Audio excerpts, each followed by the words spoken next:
This is the Cavendish experiment, and that's me. I want to make a Python model of the Cavendish experiment. This is an experiment that is used to measure the fundamental gravitational constant G.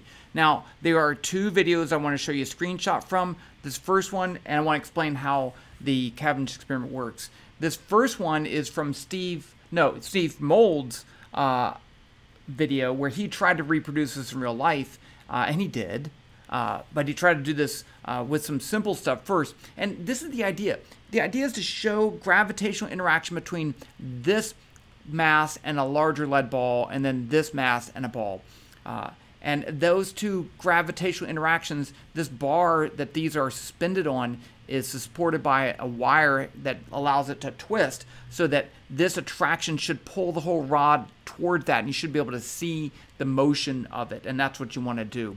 And by knowing how much that wire, the twisting force in that wire is, you can actually calculate the gravitational constant G, and that's what Cavendish did. Now, I do want to point out this equation right here, because I was confused when I saw it until I dropped it, and I will show you where this comes from later. This is how you could calculate the gravitational constant based on some of these parameters. So 2 is the number 2, pi is pi, L is this length from here, the length of the rod, R is the distance, the equilibrium position, the distance between the center of that mass and that one, and this should be the same. And then theta is the equilibrium angle, how much that whole thing is rotated. M is the mass of one of these, and T, this is where I got confused, T is the period of oscillation for the situation where there are no other masses. So you just take the bar with without these lead balls, and you twist it and let it rotate back and forth, and you calculate that. And that's one way to get an expression for the torsion constant. Here is the Rich Lund's version of it, which may have an issue, but I think it's awesome, and I've used it because even if it does, it still shows what students are trying to see, especially from a fundamental level. So he has these masses right here, and these large masses, and it attracts. And it seems like it works, because when he takes these masses and puts them on the other side, they go the other way. And I'm not sure why it moves more than it should, but that's a homework question. Wait till the end. There is homework. So let's model this in Python, and let's first look at what the period of oscillation for an oscillating bar suspended by a wire should be. So here's my bar, a massless bar with two masses on the end, mass lowercase m, and a total length L. Now suppose that I twist it an angle theta, then there should be a counter torque, that restoring torque that brings it back to theta equals 0. And let's say the value of that torque, and that's the Greek letter tau, is negative k times theta. And we're using the capital K here because lowercase is the normal spring constant.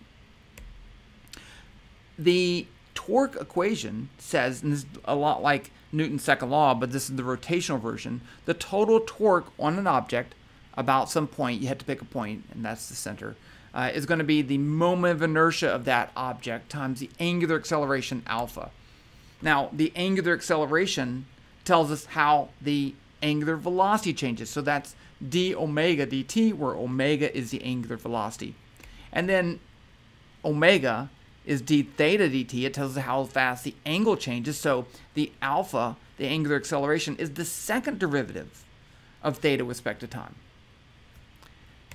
So we have this equation. I, second derivative of theta with respect to time, is negative k theta, and we want to solve that equation. Let's just simplify it a little bit, divide both sides by I, and you get that. Second derivative of theta is negative k over I theta. And you may say, hey, that looks familiar. It looks like this equation. This is the equation for simple harmonic motion, the second derivative of position, and this is the force due to a restoring force due to a spring. And so mass times acceleration is negative kx. You solve it like that. And so this is simple harmonic motion. It doesn't matter whether you call it theta or x. It is the same thing. You could guess a solution something like this. A cosine function, if I take the derivative twice, I get a negative sign, and I can get k over I if I choose the value of omega 0. I picked omega 0 because it's not the same as this other omega. It doesn't really matter, but if you do that, you get the following period of oscillation 2 pi square root of I over k, and it looks a lot like the period of oscillation for a spring, a mass on a spring, so that's kind of cool. Now let's put in our value for the moment of inertia. Here's our rod. We define the moment of inertia as this for point masses, if it's fixed rotation angle, axis of rotation, not a moment of inertia tensor. You have to take each mass times its distance from the point of rotation squared and add it all up. So I only have 2 masses. I have that one, I have that one. And so this is a distance L over 2. I square that, I get L squared over 4. L squared over 4 times M. This one is the same thing, so I get 2 of those. M L squared over 4, M L squared over 4 is 1/2 ML squared. And then if you want to put that in your period of oscillation, we're just going to put in for I, we get that. You could cancel these 2's, but that's not a big a deal. I just put instead of I, 1/2 ML squared over K. Okay, so that's where you'd get that. Now let's model this in terms of numerical calculations and see if we get the same thing. We're going to start with this, right? We know the torque. The torque depends on the angle theta, and that's equal to I times alpha. So what we're going to do is to break this motion into small time intervals delta t. And and small is relative, right? I mean, 10 seconds is probably going to be small enough. And then we can calculate the angular acceleration just from this equation by dividing by I, negative k over I theta. And during that time interval, I can assume that alpha is constant. And if I do that, I can write the following definition for alpha. It's the rate of change of omega with respect to t, so I can write that as delta omega delta t. And if I know the angular velocity at the beginning of the time interval, I call that omega 1, and the angular velocity at the end, omega 2, I can write this difference, delta omega, as omega 2 minus omega 1, and then I can solve that equation for omega 2, right? I multiply by delta t, I add omega 1, and I get this right here, omega 2, omega 1 plus alpha delta t. Then I can do the same thing with omega. I can assume that it's constant, and it has a rate of change delta theta delta t, which I can write as theta 2, the angle at the end minus theta 1, the angle at the beginning, solve for theta. And we have it, right? This is what we're going to do for our numerical calculation. So step 1 is to calculate the angular acceleration, update the angular velocity, and then update the angle, and then go on from there. And we're going to build this in Python as a 3D and graphing. And I'm going to show you what it looks like, and then I'm going to show you the code. So this is what it's going to look like.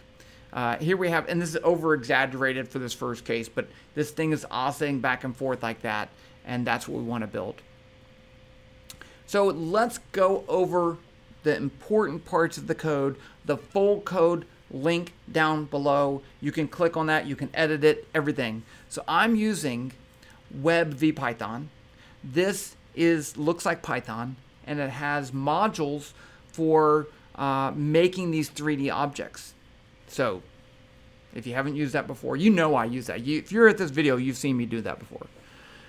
So let's start off with some constants. I started off with this density of the copper and the lead so that I can draw the object and then based on the size of the object calculate its mass. It's just an easier way to keep everything situated. RC is the radius of my, I'm going to call them copper balls, and then that's my lead ball, which I don't even have in this video. And that's the mass of the large balls, but I don't even need that. I'm not sure why this is here. And then the length of my rod, which I actually called L and R, but it doesn't really matter. That's just 1. You can change that. Now, to make a 3D object, we have these objects in WebVPython like the sphere. When you call the function sphere and you give it a position and a radius, it draws a 3D sphere. So one of my objects is I'm going to use the angle cosine theta to see how much it's tilted. I'm going to put it over there, give it a vector location, give it a radius. I cut that off because it's not super important. And the same thing for C2. The rod connecting them is a cylinder. A cylinder has three important properties. One, where does it start? So it starts at the position of one of the masses. The second property is the vector from one end of the cylinder to the other end. And so that is called axis. And by just doing a subtraction of positions, this will make it go from C1 to C2. And then the radius, you just pick how thick that rod is. And the string is also cylinder, but it doesn't really matter. I calculate the masses of those two. I give it an initial angular velocity. You need initial conditions. Next, I calculate the torque, which I don't actually need up here. This is the moment of inertia, right? This is my time and my time step of 1 second. I'm using 1 second time intervals. What I wanted to do was, I didn't know what my K value should be. So to do that, I said, what should the period of oscillation be? And based on what was in the videos, about 20 minutes seemed reasonable. So I use a period of 20, and I use that to calculate K. And then, and R is my separation value, which I don't even use in this video anyway. Now I know K, and I should get a period of oscillation of 20 minutes. So here is the main part of the loop. This goes through those three things: calculate alpha, calculate omega, calculate theta, and then draw everything. So the time of 50 times 60, that's 50 minutes, which, yeah, I think I did. The rate, this tells it how fast to run the loop. This says don't do more than 1,000 loops per second.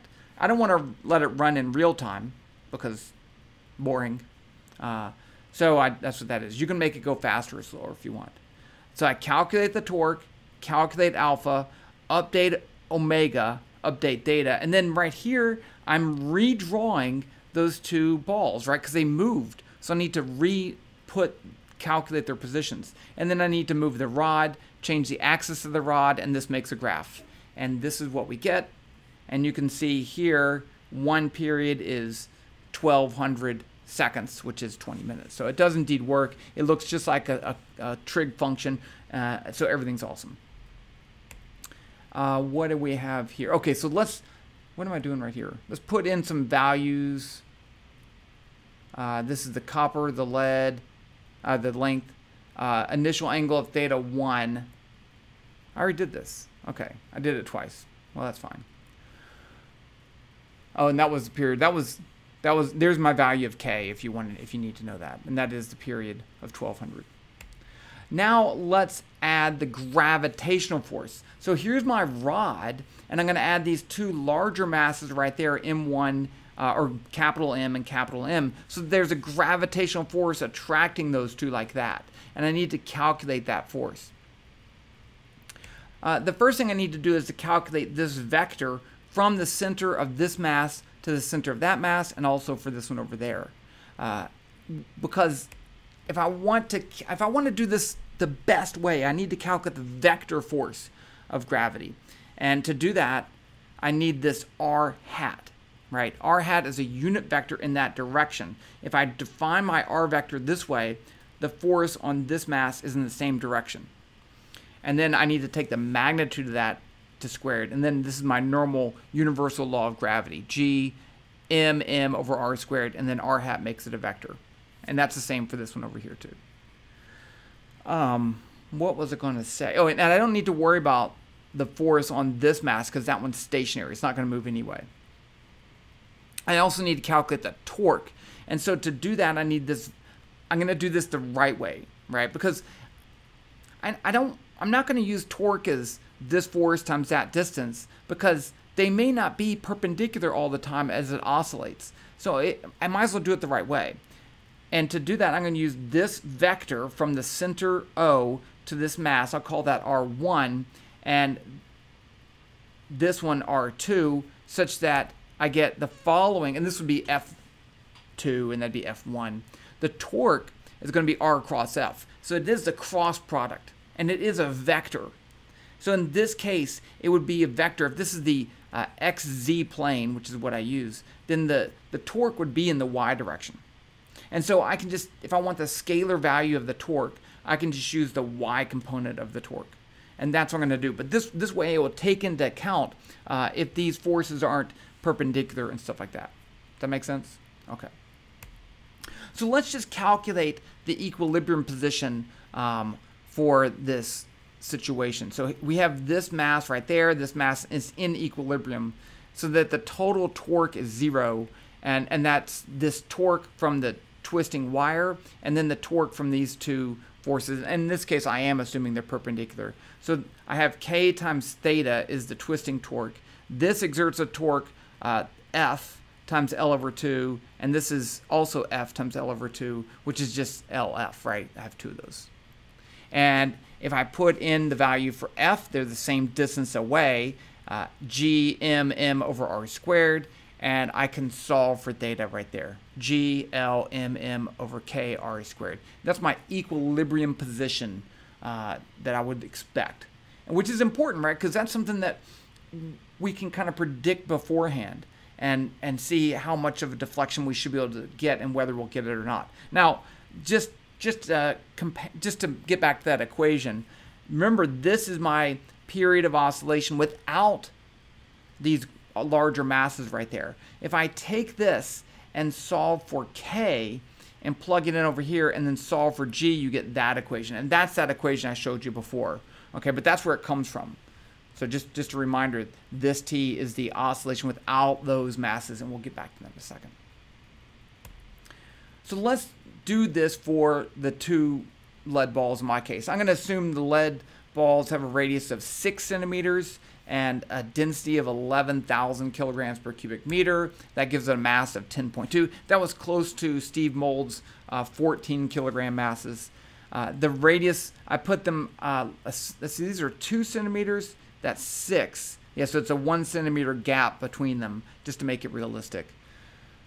And then there's my equation for the equilibrium theta, and I get this. So 0.0062 or 0.35 degrees deflection once it settles down. And what we're going to do is to model this and see if we can get that to actually work the same way. But that's kind of important. You know, I put boxes around things that are important. Okay, let's numerically make a numerical model for this. So same idea, a couple things that we need to add in here. One, we need to calculate the gravitational force between those two masses and their other masses. Calculate the total torque. So now we have 3 forces for torque. We have the torque from the wire, torque from gravity 1, torque from gravity 2.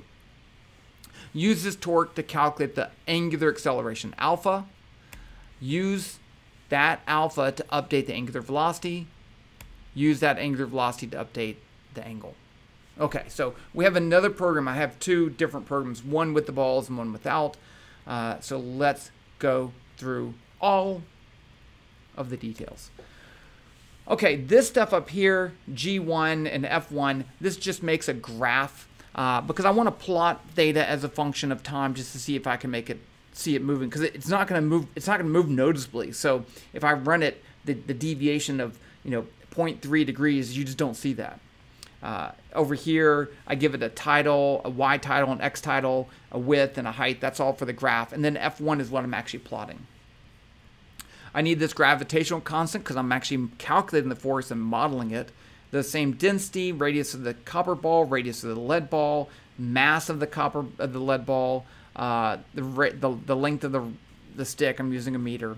And this is my initial separation distance. I'm calling it R. I need to start with the angle theta. I use that to put my balls in the right position, right? It's easy. I could just say, oh, I know it's negative L over 2 and L over 2, but I use it as I calculate it with cosine and sine in the z direction, right? In WebVPython, this is x, this is y, and this is z. Okay, so I want to look at it from the side. And then this stuff's all the same. B1 and B2 are my 2 balls. I have copper and ball. So, and you'll see that it's separated negative R and plus R in the z direction for those 2. And then they have a mass. These have a mass too. And if you have a question, you're just going to have to leave a comment down below because I can't stop for questions. Initial angular velocity, there's that same period of oscillation. I set that to calculate K, right? So I calculate the moment of inertia, calculate K, my time and my time step. Now for the real important part, this is all the calculation. I turned off this rate. I just let it go as fast as it could.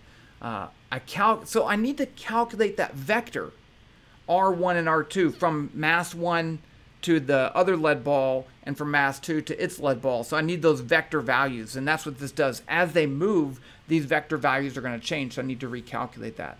These are the actual vector forces on ball 1 and ball 2. Now, I'm not including the gravitational force between copper ball 1 and lead ball 2. I'm just assuming it's too far away to even matter. You can change that if you want, but I'm just having those two interactions.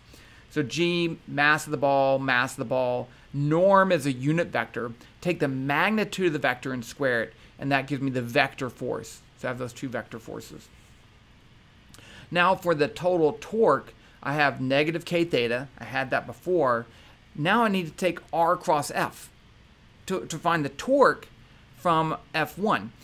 C1.POS is the vector location from where that force is, because that's my rod's at the has a center at the origin. So this is that R for that I showed in that diagram, and there's my F. Now that gives me a vector force, which I can't add to a scalar, so I just take the y component of it, dot y. That just uses the y component. And then I do the same thing for the other ball. This negative c omega, I'll talk about that later. That's a drag force, just to make things fun. But right now that's actually 0. Calculate alpha, update omega, update theta, move the balls, move the rod, and plot it. And this is what it looks like. Yes, you can't see anything moving because it's that slow. Or does it actually move? Oh, but I did rotate it around. Okay, so there's my two balls. But it's nice to see. It gives you a good visual model if you want to use that in a demonstration or a class or something like that, just because it's easier to see what's going on. Okay, so if I start it at a theta of 0 and I let it go, and there's no drag, I get this. Now, what I want to look at, and the torque on it's not the same as before, so it should have a different period of oscillation. I reran the experiment without the two balls and plotted it just so you can see a comparison. I gave it an initial angular, I started at theta 0 and I gave it an initial angular velocity, but you can see here that this one has a different period, a slightly different, that was that period of 20 minutes, and this one's a little bit less than 20 minutes, so it does have a different period. So when you add those forces, you can't use the period of oscillation to find out that thing. If you want to find the equilibrium position experimentally from the numerical model, well, it's going to keep going forever. Now, in the real world, there's some kind of drag forces. How you calculate that, you could do it any way. But numerically, I can just add a drag torque that depends on the angular velocity. So if the angular velocity is 0, then there is no drag torque. And this will make it slow down eventually till it's stopped. So if you do that, you get this, which is really kind of nice. It kind of, this is over a much longer time. It kind of settles down to some value, and I printed that angle. The final angle is negative 5.8 times 10 to the negative third. And if I calculate the theoretical final angle, I get 6.1 times 10 to the negative third. So it's a little bit different for two reasons. One, this isn't completely stopped. Two, that equilibrium position, once those things shift, the forces are not in a line, right? They're not at 90-degree angle to the torque arm. So it won't be exactly the same, but you probably won't notice the difference. I suspect most of this is just due to oscillations. If I let it run longer, it'd probably be a lot closer. Okay, now let's get to some homework. Because there's so many cool things you could do here. And let's just jump to it. Number one, I used some values that were close to both Mold and Lund's simulation, and Steve did two different ones. He had the first one that didn't really work, and then he had the smaller one. You can try both of those and use the values that they have and rerun the calculation, the Python stuff, and see if you can get it to reproduce it. That's really cool. One of the things they talked about was maybe there's some extra forces that could cause Lund's situation to move more than it should. So what you could do is just put a charge on those objects. Give them a charge, calculate the Coulomb force between them, and then see if that really helps. Now, the point brought up in the video was, well, that would only work for attractive forces, but so they'd have to have opposite charges. You could do a calculation between a charge and uncharged object. It's a little bit more complicated, but it's homework, right? It's supposed to be complicated. One of the questions was, what about wind? Now, we could add wind, right? But it's going to be kind of hard. You're going to have to use the drag force on those two balls and calculate a force, and then calculate the torque from that. But if you just add some force, a wind force in there, use a very, very small value, you could see what kind of effect that would have on the situation. Okay, this is the one I said before. So we have the two balls interacting with their near lead balls, but what if they're interacting also with the other lead ball on the other side? I suspect you won't see a difference, but it's not too hard to implement that. Okay, finally, what if you include the moment of inertia of the bar and not just assume they're 2 point masses? And for that matter, you can use the spheres are not point masses too. So as they're moving around, their size matters too. So you can make a more accurate representation of the moment of inertia. Whew, there you go. It's not that bad of a program. Whenever you're dealing with small numbers and things like that, things can get a little messy, but remember, those two links are down below for those two codes. Hopefully you can play around with those and do the homework just for fun. The homework's just for fun. It's not for a grade. But that's that. Hope you enjoy that. I had fun making this too. I'll talk to you later.